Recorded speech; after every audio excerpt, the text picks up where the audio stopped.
Hey everybody, how's it going? So a lot of people will criticize me and say that I should bring up Magnuson Moss. Lewis, why don't you bring up Magnuson Moss? Lewis, there's already warranty legislation by Magnuson Moss. You have to bring that up. I don't bring it up for a very good reason. And I've mentioned this in my comment section over and over, and people keep pushing back against me. But here is the best piece of evidence as to why I don't bring up Magnuson Moss in my testimony about right to repair. So here, you're going to hear one of the people talk about a memo that they got sent by the CTA. CTA is the Consumer Technology Association, and they are responsible for CES, the trade show where all the companies show off their newest hardware every year.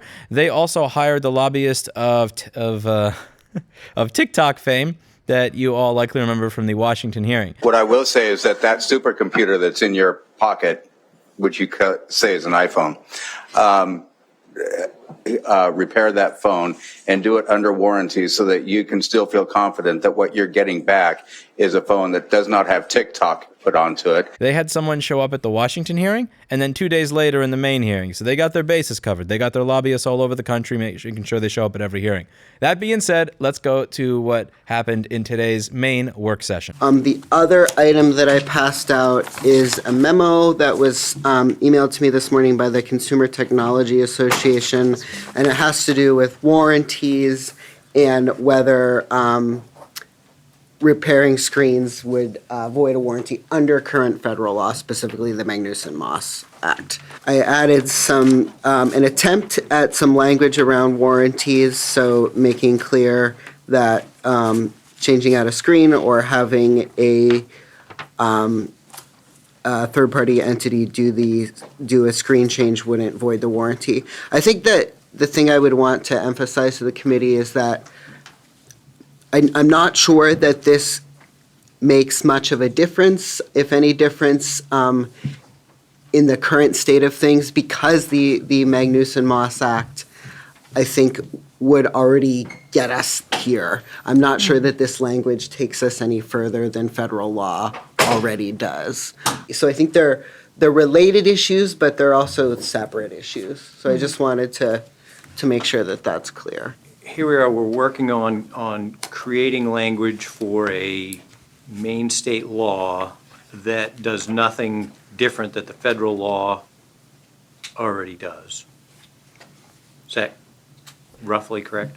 I don't think it legally gets you to a different place than the federal law currently does. You say it so much nicer than I do. Do you see what happened there? Do you see what happened? So the warranty issue was brought up, and I recall this is Nathan Proctor doing a really astounding job traveling, educating people, speaking to representatives, speaking to senators, and trying to debunk the warranty myth. The warranty myth is when manufacturers will say that if right to repair passes, then everybody will be voiding their warranty by working on their own stuff. So what happens here is you start going down that rabbit hole, and I don't want to focus on that rabbit hole. I want to focus on the main point, which is that they are putting together devices with chips that die and then telling every company that makes it, don't sell to anybody. And if there is a chip that has programming and I'm able to buy the chip, they make sure that programming on the chip self-destructs and explodes. That's why I use the Jack Bauer example from 24. So a MacBook has a chip called an SMC. That chip speaks to the battery. I can buy the SMC chip, but it comes without programming. I cannot get programming from Apple. I can only get the programming by reading it from the chip. And Apple has made that chip in a manner where if I try to read the programming from it, the chip erases itself. That's why I bring up the example from 24 with Jack Bauer, because even if you know nothing about technology, even if you're not engaged by what we're discussing, it's a TV show, it's an action TV show, so it may get some people's brain to turn on a little bit or just getting a smile for a second, which worked in Boston. It's very similar to this TV show called 24, where Jack Bauer would interrogate terrorists, and he's like, where's the bomb? The terrorist would take a cyanide pill and go, you're never going to find out. The chip does that. It erases itself. Do you see that right over there? That was a smile, and that's what I'm looking for. That's what I'm going for, not confusing them. I don't want to confuse them. I want to keep it simple. I want to engage with them. I want to get them to smile or laugh and understand my point. That's all I care about. And over there, that actually worked. This bill got reported out of committee with a favorable recommendation. What does that mean? That means in Massachusetts, now the Senate can choose to vote on it. If they choose to vote on it, we have a bill. That did not die in a committee. It got moved out of committee. Paul Feeney, that senator over there, actually did something that was great for Right to Repair. He listened to what we had to say, and he recommended that this get moved out of committee with a favorable recommendation.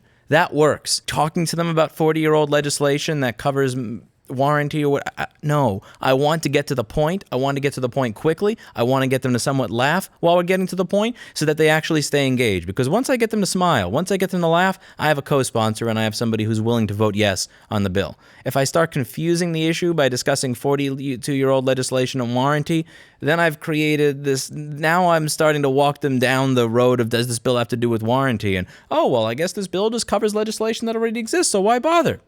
I want to stay far away from that discussion. I don't want to have to come back and re-explain myself, nor do I want to get back to a place where I have to give testimony again, because I don't have an opportunity to give testimony again. I have an opportunity to give testimony once at the hearing. Yes, you can call your senator, you can email your senator.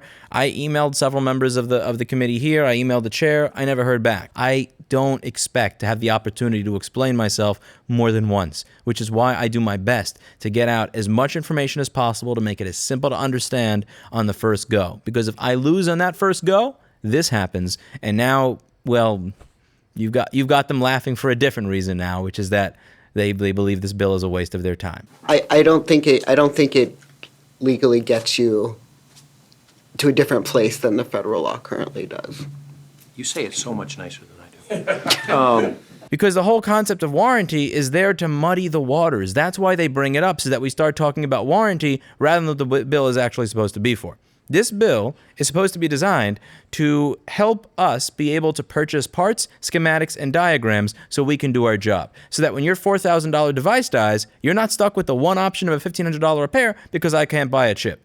Fuck warranty. I don't care about warranty. Nobody showing up to me is still in warranty. If people were still in warranty, they wouldn't be showing up to my store because they just go to the manufacturer and have it fixed for free. I don't give a fuck about warranty. It matters nothing to me. It has nothing to do with what we're discussing. And the only thing that bringing up Magnuson Moss does is this type of shit.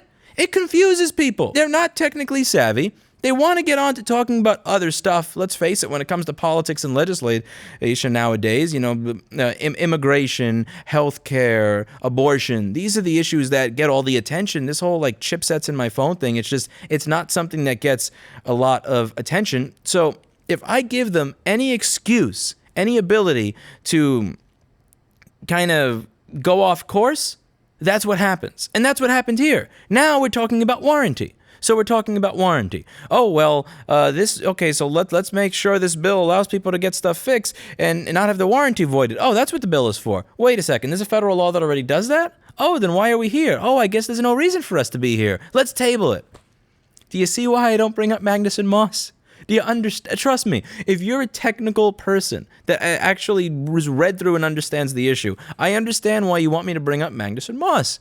But this is the real world reality of what happens when I muddy the waters by going into all the sub-issues. I want to focus and hammer home the main issue. The chip in the device will kill itself. Or if it's a chip that doesn't kill itself, they'll make sure that it cannot be sold to me. So imagine if you have a car and the oil could only be purchased by the manufacturer. Nobody else made oil for your car and they wanted to charge you $1,500 to get an oil change. I try to stick to that shit because it's simple, it's basic, and it gets people's attention. I've had experience lobbying in other states in the past, and I noticed in Boston, this line really works. It got them to wake up, it got a smile, and it got the attention of everybody on the panel. And the last excuse that I heard was, this has been denied in every state, why Boston? Why Massachusetts? Wouldn't that have been a great attitude to have 250 years ago?